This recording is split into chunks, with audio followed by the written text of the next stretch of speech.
A billionaire's best-kept secret. Hello, mystery and betrayal lovers. If you're ready to dive into a story that has it all, hit like and subscribe to our channel. The truth that is about to be revealed will take your breath away. The soft hum of a Gulfstream G650ER's twin Rolls-Royce engines was the sound of absolute power for billionaire Richard Vance. It wasn't just a sound. It was the symphony of his success, the soundtrack to a perfect betrayal, a secret flight that would take him to a remote private island in the Bahamas with his young, dazzling mistress, Sophia. The fantasy of the vacation was already a taste in his mouth, the flavor of vintage Dom Perignon, the warmth of the tropical sun on his skin, and the unmistakable victory of having it all, without the strings he thought he had left on the ground. But some secrets, like betrayals, have a habit of taking on a life of their own. Richard Vance was about to learn a brutal and ultimate lesson. At 40,000 feet, there is nowhere to run when the woman you've betrayed is not only the mother of your future child, but also the architect of your own ruin. The black limousine slid with a reverent silence through the private gates of Teterboro Airport, a gesture of deference reserved only for royalty or immense wealth. Inside, 50-year-old Richard adjusted the cuff of his bespoke Brioni suit. The Patek Philippe on his wrist, a grand and complicated tourbillon, was a subtle but unmistakable statement of his status. He didn't just buy time. He controlled it, manipulated it, bent it to his will. Beside him, 28-year-old Sophia was the picture of vibrant youth. Her scarlet dress was a bold slash of color against the car's monochromatic luxury interior, a shout of passion in contained sophistication.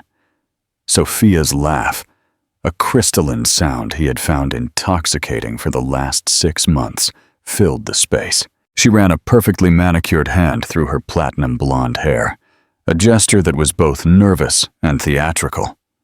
"I still can't believe this is real, Richie," she breathed, her eyes wide, as she took in the jet's sleek, streamlined silhouette, his jet, sitting on the tarmac. The Gulfstream G650ER, registered as NRCH1, was his pride and joy. A $65 million testament to his dominance in the world of green technology and aggressive corporate takeovers. "Get used to it, darling," Richard murmured, his voice a low, deep rumble. He placed a hand on her knee, his thumb drawing slow, possessive circles. "This is our world now. Our world." The words tasted of honey and power on his tongue. He had built this world from nothing. Vance Holdings had revolutionized energy storage, an achievement that made him not only obscenely wealthy, but also revered. A visionary, a titan, and titans, he firmly believed, were entitled to certain privileges. Sophia was one of them. She was exciting, uncomplicated, and most importantly, she wasn't Isabella. The thought of Isabella, his wife, was like a pinprick in the balloon of his euphoria. He pictured her back at their palatial estate, likely overseeing the finishing touches on the nursery. She was 7 months pregnant, expecting their first child, a boy. Do you think Richard felt genuine remorse, or had power completely clouded his conscience? Let me know your opinion in the comments. Isabella was brilliant, poised, and the solid foundation on which he had built his success. She was his partner in every sense of the word, a woman of old money and sharp intelligence who had seen his potential when he was little more than an ambitious upstart. But she had become predictable. Her quiet strength, once a comfort, now felt like a judgment. The pregnancy, which should have been a jubilation, felt like the closing of a chapter, the final nail in the coffin of his youth and freedom. Sophia was his escape. She looked at him with unadulterated adoration, not the knowing, complicit gaze his wife had. With Sophia, He wasn't a husband or a soon-to-be father. He was simply Richard Vance, master of the universe. The limousine pulled to a stop at the foot of the jet's stairs. A uniformed flight attendant, a kind-faced woman named Lucy, greeted them with a practiced smile. "Good evening, Mr. Vance. Ms. Beltran, welcome aboard." Richard nodded curtly, a hand on Sophia's lower back, guiding her up the stairs. The interior was his sanctuary, a bespoke space of cream leather, polished mahogany, and brushed chrome. The air was cool and smelled faintly of leather and clean air, a sterile perfection that he controlled. "Champagne?" he offered, gesturing to the crystal flutes already waiting in a silver bucket. "Always," Sophia chirped, sinking into one of the plush captain's chairs. She kicked off her Christian Louboutin heels and wiggled her toes, a picture of carefree indulgence. She was playing a role, that of the pampered mistress, and she did it exceptionally well. He had met her at a tech gala. She was a young marketing executive at a rival firm, and her ambition was as naked and appealing as her smile. She knew what she wanted, and he was happy to provide it in exchange for her youth and her devotion. As he popped the Dom Perignon, the sound resonated softly in the cabin, and he allowed himself a moment of pure, unadulterated triumph. The deal he was flying to the Bahamas to close was the biggest of his career. He was to meet with Alastair Sterling, a reclusive British magnate, to finalize a merger that would create an energy giant. The private resort island was a neutral, luxurious ground for the final handshake. Taking Sophia was a reckless indulgence, a victory lap before the race was officially won. Isabella believed he was in Zurich for a banking conference. The lie had rolled off his lips as easily as breathing. Richard poured the bubbly liquid, its pale gold catching the soft cabin light.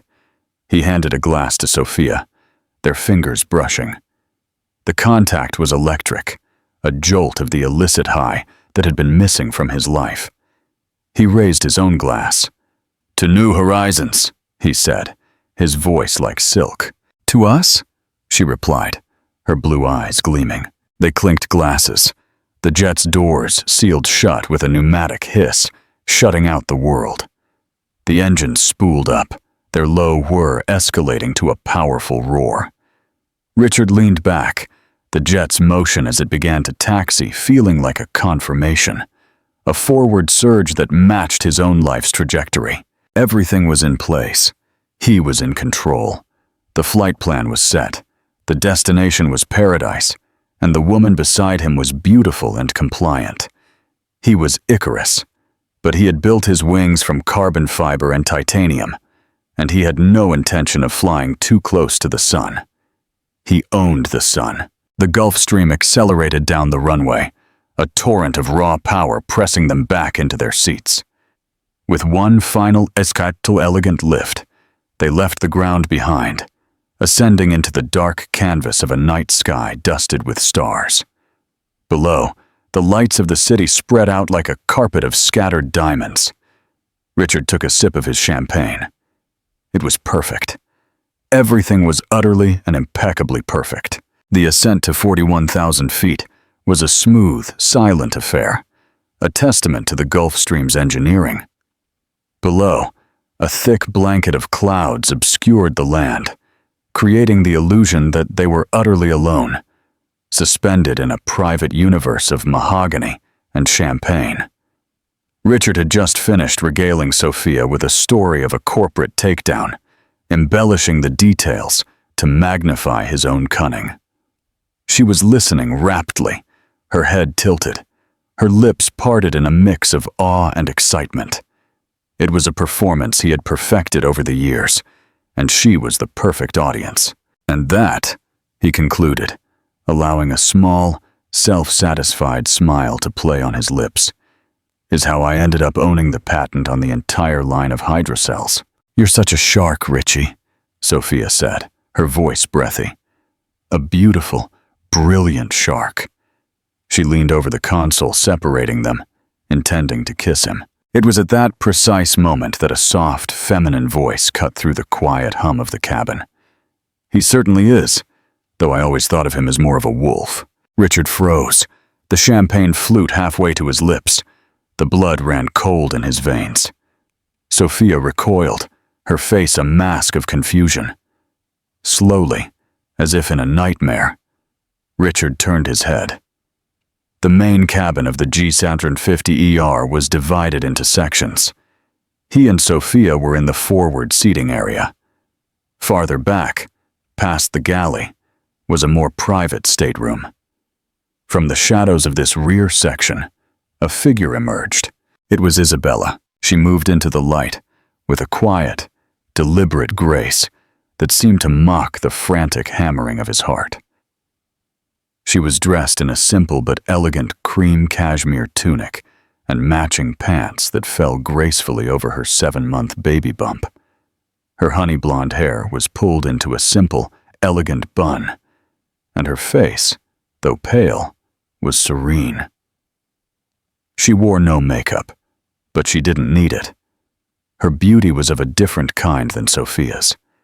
It was an architectural beauty, rooted in the fine structure of her bones and the intelligence of her clear gray eyes. And it was those eyes that were fixed on him, now with a gaze that was not one of rage, not of hysteria, but of something far more terrifying. A placid observation, as if she were studying an interesting but disappointing specimen under a microscope. "Isabella," Richard mouthed, his voice a choked whisper. The name felt foreign on his tongue, an artifact from a different life. How are you here?" "How are you here?" Sophia blurted out, her mouth agape. The color had drained from her face, leaving her looking garish and cheap in her scarlet dress. She looked from Richard's horrified expression to the serene, pregnant woman who had appeared as if by magic. "Hello, Richard," Isabella said, her voice perfectly even. She didn't even glance at Sophia, a dismissal more profound than any insult. She moved to one of the empty captain's chairs opposite them, lowering herself into it with the careful deliberation of an advanced pregnancy. "I thought you were off to Zurich for a banking conference. It appears the pilot has taken a rather significant detour. The Bahamas, I hear, are lovely this time of year." The cabin, once a cocoon of illicit pleasure, instantly became a high-altitude pressure cooker. The air grew thick and heavy, charged with unspoken accusations and the deafening silence of Richard's lies. He tried to reach for an explanation, a foothold, but his mind was a slippery surface of panic. How did she know? How did she get on the plane? The flight manifest, the crew. He controlled every aspect of his life with meticulous precision. This was impossible. "A last-minute change of plans, you see," he stammered, the words sounding weak and pathetic even to his own ears. "A meeting with Sterling." He moved. Alistair Sterling. Isabella's eyebrow rose slightly. "How fascinating. I was not aware his portfolio included associates of Ms. Beltran's caliber." She finally allowed her gaze to flick over to Sophia, a swift, dismissive scan that took in the too bright dress, the shocked expression, the aura of being completely out of place. Sophia visibly shrank in her seat, suddenly looking less like a temptress and more like a little girl caught playing dress-up in her mother's clothes. "Isabella, please," Richard began, his voice low and urgent. "This is not the time or the place." "On the contrary, Richard," she replied, her voice losing none of its glacial calm. She folded her hands over her swollen belly, a gesture that was both maternal and regal. "I can't think of a more perfect place. At 40,000 feet, with nowhere to run, no meetings to rush to, no calls to take, no lawyers to hide behind. Just us, a captive audience." Lucy, the flight attendant, appeared at that moment, her face a carefully blank mask. She looked at Isabella alone. "Would you like anything, Mrs. Vance? Perhaps a little chamomile tea?" "That would be lovely, Lucy. Thank you," Isabella said, with a small, elegant smile. The casual exchange was a dagger to Richard's gut. Mrs. Vance. The crew knew. They were her accomplices. He looked at the cockpit door, feeling a surge of impotent rage. His pilot, Robert, had been with him for over a decade. He had been betrayed by his own staff. How? He asked, the single word encompassing a universe of questions. Isabella's gaze returned to him, her expression unreadable. It appears you're operating under a misapprehension, Richard. You think of this as your jet. You forget that when we restructured our assets 2 years ago, I had my name added to the G650's title. It is, technically, as much my plane as it is yours. I don't need permission to board it. I just need to make a call. The floor opened up for a second time for him. A psychological plunge far more jarring than the jet's initial ascent. The asset restructuring, of course, an exercise in tax law esoterica that his lawyers and Isabella, with her sharp financial mind, had overseen.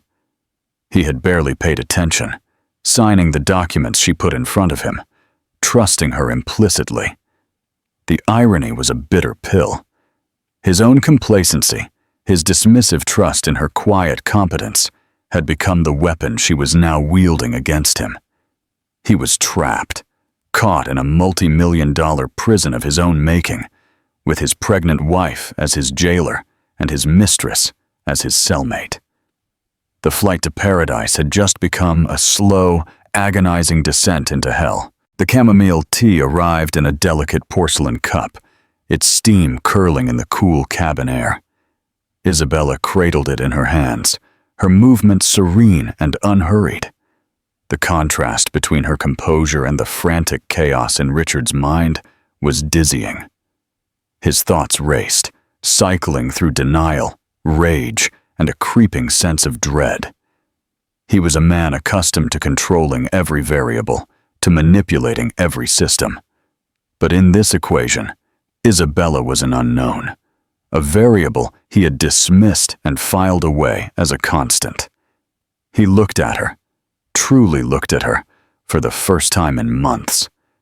He saw the new, faint lines of fatigue around her eyes, the subtle shift in her posture to accommodate the new life she carried. And for a fleeting, painful moment, he was transported back to the past. He remembered their beginnings. They had met at a charity event long before the name Vance Holdings meant anything. He was a brash engineer with a revolutionary idea and a failing startup. She was the daughter of a banking tycoon, a fresh-faced college graduate who saw past his threadbare suit and into the core of his ambition. She didn't just invest her family's money. She had invested herself.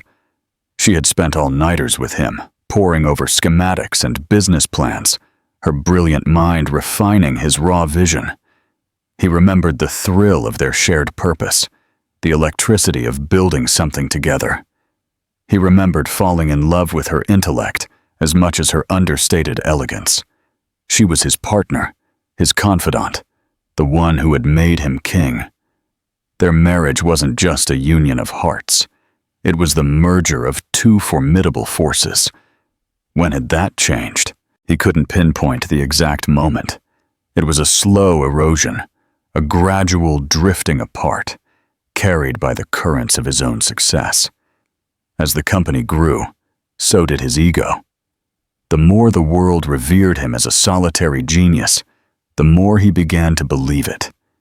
He started seeing Isabella's contributions not as a partnership, but as simple support. Her advice became an annoyance. Her caution became pessimism. He had started to feel confined. The empire they built together began to feel like his cage, and she, its gentle but firm guardian. Sophia was the antithesis of that. She demanded nothing of his mind, only of his wallet and his attention. She was a reflection, not a partner. A soft, flattering mirror that showed him the powerful, unattached man he wanted to be. "I imagine you have questions," Isabella said, her voice pulling him from his reverie. She took a delicate sip of her tea, her eyes never leaving his. Before Richard could answer, Sophia, who had been unnervingly silent, finally found her voice. It was reedy, laced with a tremor of fear and humiliation.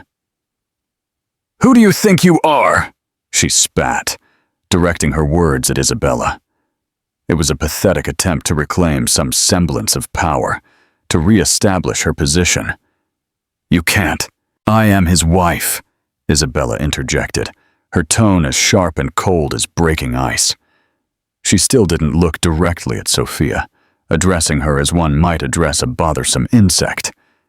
"And the mother of his child. The question is, who are you? Besides, of course, an entry on a discretionary expense account that I'm about to freeze." The calculated cruelty of the remark hit with pinpoint precision. Sophia blanched, her bravado crumbling to dust. She was not a player in this game. She was the board itself, something to be wiped clean. She opened her mouth to speak again, then snapped it shut, looking at Richard with pleading eyes, begging him to intervene, to defend her. But Richard was paralyzed. To defend Sophia would be an admission of everything. To side with Isabella was impossible. He was stuck in a no-man's land he had created for himself. He chose a third option: evasion. "Isabella, this is a business trip. My relationship with Ms. Beltran is professional." The lie was so audacious, so insulting to her intelligence, that a flicker of something, was it amusement or pity, crossed Isabella's face. A professional relationship that requires a 10-hour flight to a private resort in the Bahamas and a scarlet dress? She retorted, her voice dry. Is she taking notes, Richard? Or is her role more hands-on? The barely veiled vulgarity was so uncharacteristic of her that it left him stunned. The Isabella he knew was above such things, always maintaining a veneer of perfect propriety. This was a new Isabella, one who had shed her customary self-control. "Let's not stoop to flimsy lies," she continued, her voice hardening. "I know everything. I've known for 4 months, since that gala at the Metropolitan Museum of Art, where you spent more time with her than you did with your own wife. You are not as subtle as you think, Richard. Your arrogance makes you careless." 4 months. She had known for 4 months. The revelation hit him like a physical blow. He thought of all the clandestine dinners, the whispered phone calls, the carefully constructed alibis. It had all been a farce played for an audience of one who was never truly fooled. She had been watching him, letting him weave his web of lies, all while carrying their son. The depth of her patience, her silence, was terrifying. It was not the patience of a victim. It was the patience of a hunter. His mind reeled. He had underestimated her so profoundly that it amounted to a strategic error of catastrophic proportions. He had seen her as a domestic accessory, a part of the beautiful, static background of his life. He had forgotten the mind as sharp as a razor that had helped him dissect competitors and navigate hostile takeovers. He had forgotten the woman who could command a boardroom with a quiet word, who could see 3 moves ahead while everyone else was still focused on the first play. He had forgotten that the person who helped you build an empire knows exactly where all the load-bearing walls are, and exactly how to make the whole thing come crashing down. The turbulence that suddenly rocked the plane felt like an external manifestation of his internal state. The jet bucked, and a champagne glass slid off the console, shattering on the plush carpet. Sophia let out a small shriek, but Isabella didn't even flinch. She simply held her cup of tea, her hand perfectly steady, her eyes locked on his. "It's just a little rough weather," she said, her calm a stark indictment of his own unraveling. "It'll pass. The real storm, Richard, is the one we're about to face." The jet leveled out, the seatbelt sign clicked off, but the oppressive tension in the cabin only intensified. Richard felt exposed, his authority stripped away layer by layer. He was no longer the master of this domain.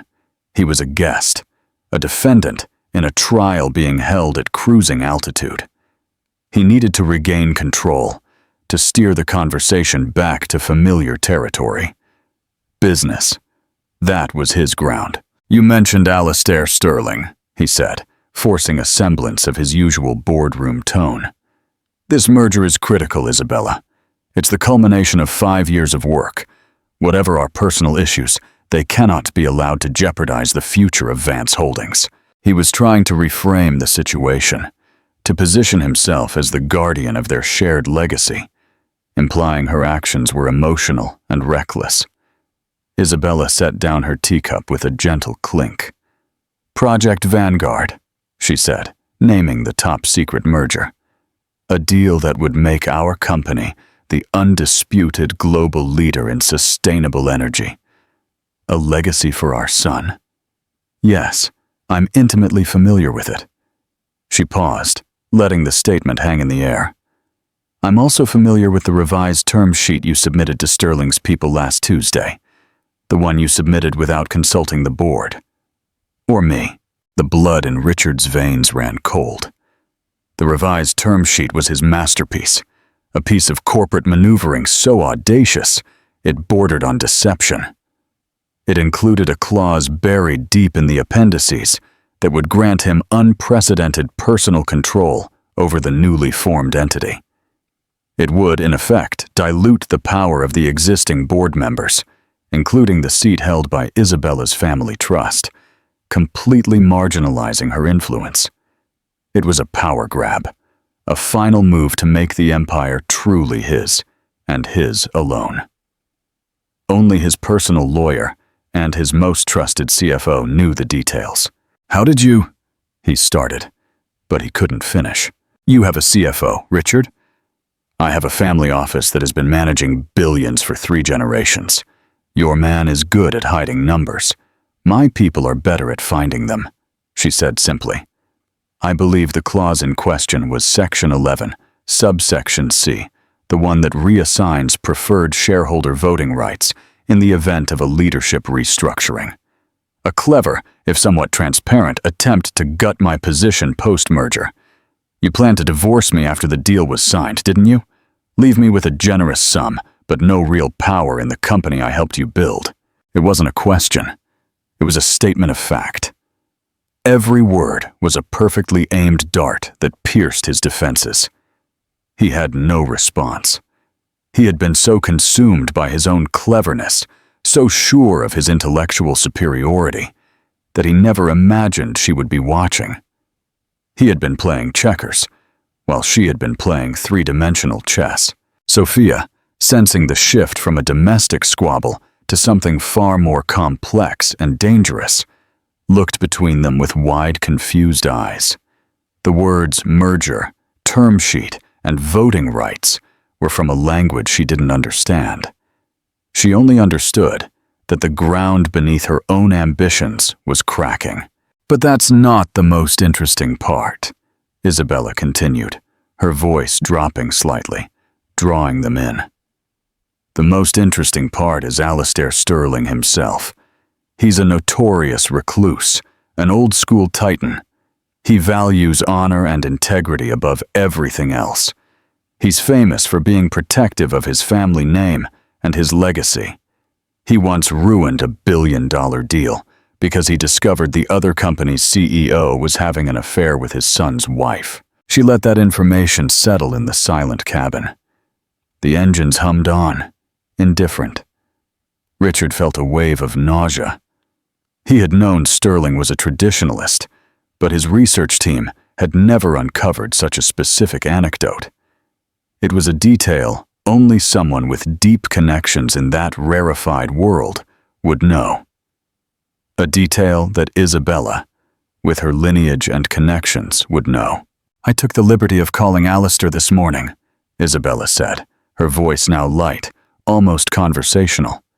"We had a lovely chat. I've known his daughter Penelope from our boarding school days in Switzerland.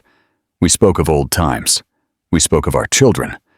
And then I told him I was afraid I couldn't attend the celebration dinner he was hosting on the island because my husband's +1 had created a scheduling conflict.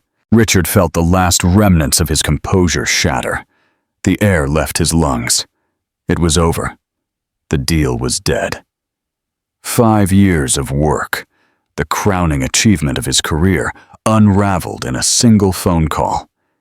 He had flown into a meticulously laid trap. The meeting with Sterling wasn't a sign. It was going to be his execution. "You couldn't have," he whispered, shaking his head in disbelief. "You wouldn't. You've just torpedoed the value of your own shares, our future, everything." "My future is secure, Richard, and so is my son's," she corrected him gently. "But you're right. I didn't leave it there. That would have been messy, destructive. And I am a builder, not a wrecker. So I made Alistair a counter-proposal." She leaned in slightly, her gray eyes burning with an intensity he hadn't seen in years. It was the look she used to have when they were on the verge of a breakthrough. The look that told him she saw the way forward when he only saw roadblocks.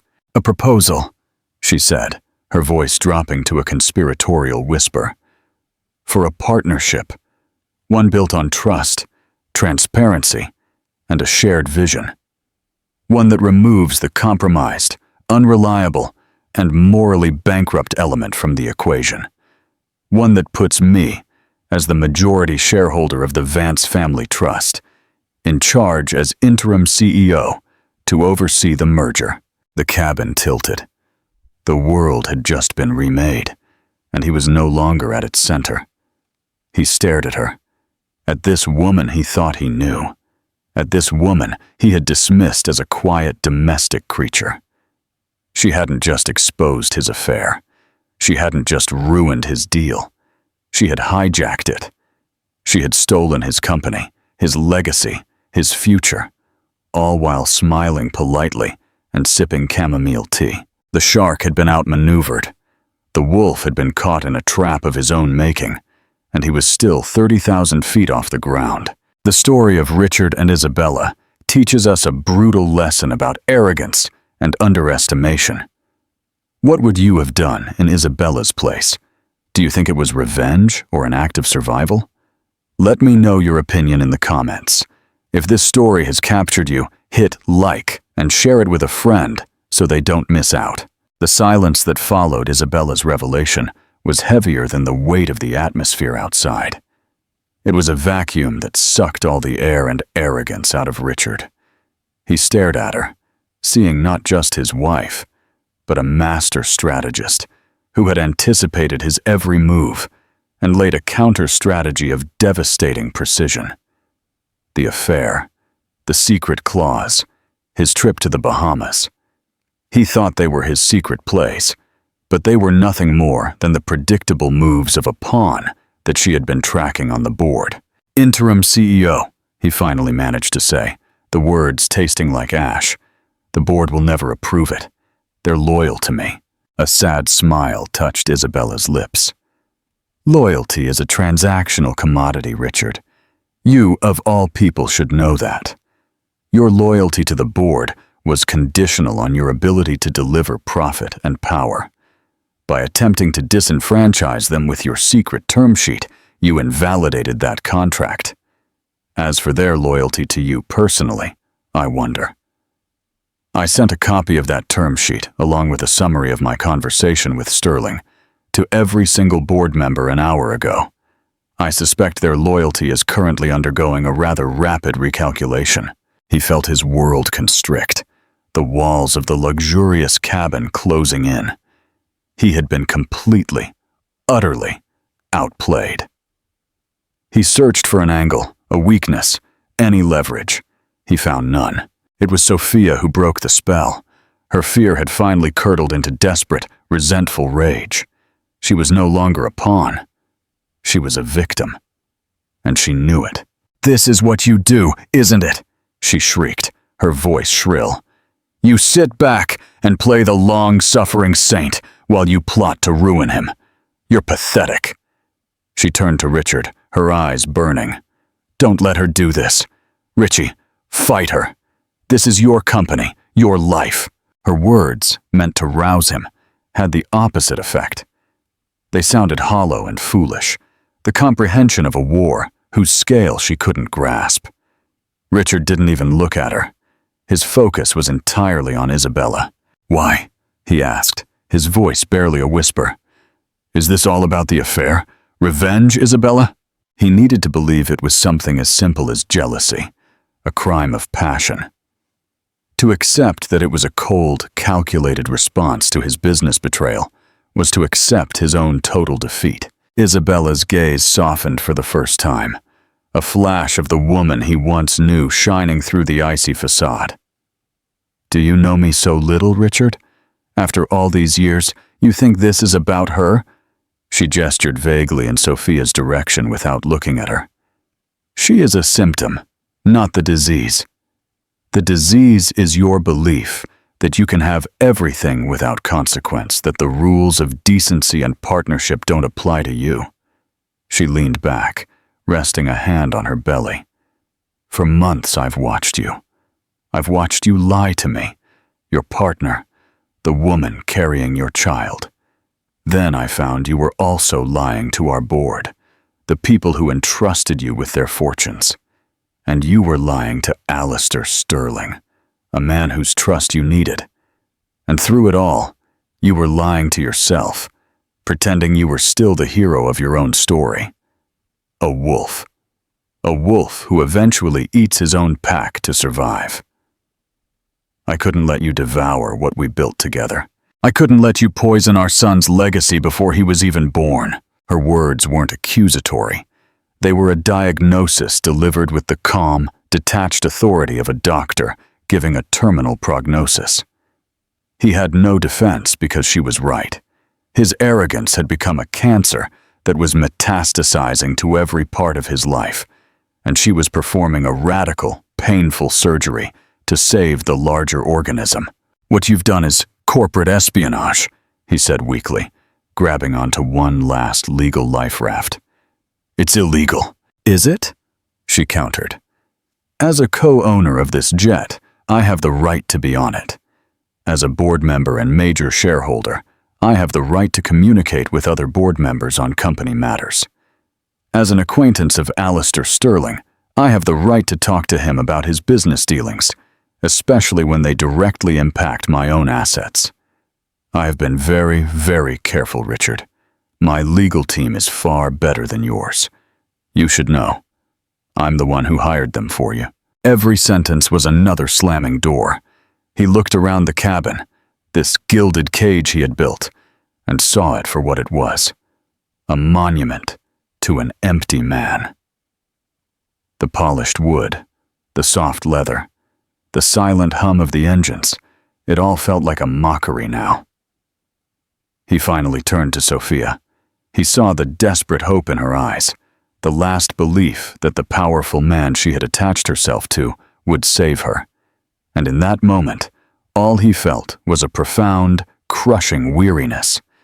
She was a complication. He no longer had the energy to handle a symbol of the cheap, easy pleasures he had chosen over the deep, challenging partnership he had thrown away. "Get her a drink," he murmured to the empty air, not caring if the flight attendant heard. He couldn't look at her anymore. "She can ask for her own," Isabella said quietly, but with an unmistakable tone of finality. "From this moment on, Richard, you are no longer in a position to give orders on this plane, or anywhere else." The full weight of his new reality settled on him. He wasn't just losing a deal or a company. He was losing his identity. Richard Vance, the Titan, the visionary, the master of the universe, was gone.